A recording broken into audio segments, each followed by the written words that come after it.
borders, and a rejection of the inadmissibility of the use of force to settle international disputes, all three of which are cardinal principles of the UN and part of our punch shield in our foreign policy, and they were all violated, but we never said anything. So that is also something that will happen. And you could go even further back and say 2003, the American invasion of Iraq was also a violation of state sovereignty, also a use of force, also a violation of borders. So, you can find examples, but the Charter remains because it is extremely difficult to amend. An amendment requires a huge amount of political will, which is essentially not there for anything. So to this day, the UN Charter contains a reference to enemy states. Who are these enemy states? The second and third largest financial contributors to the UN, Germany and Japan. But it's too much of a hassle to sit around amending the Charter to delete those words. You left them there. And even Germany and Japan doesn't stop them from giving so much money to the UN every year. That's the other argument. Your second question, I've already forgotten. US aid, strictly speaking, India is not at all a recipient of government-to-government aid from the US aid. Once upon a time, it may have been in the 60s and 70s, perhaps, not even the 70s much, but certainly not in my short-term recollection. But USAID does finance individual projects in India of institutions, NGOs, civil society bodies, and they will hurt. But they are actually working with and helping Indians in need, whether it's particularly poor, marginalized communities, healthcare projects for poor and seriously ill people, all of those things.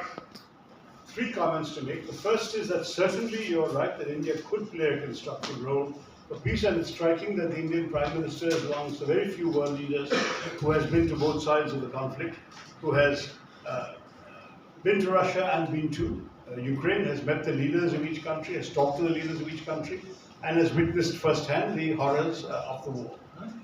Secondly, it's also true that public statements have been made welcoming a possible Indian role.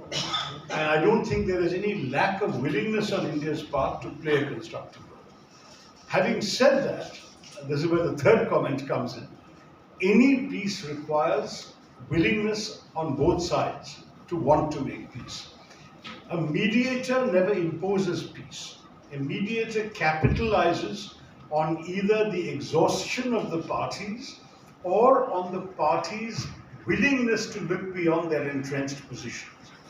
Now, I think it's also a question of timing. I think initially when India had expressed a certain interest in going to both sides, talking to both sides and so on, at that time, it was already, I think, becoming clear that a very major new factor was going to arise with the US election results.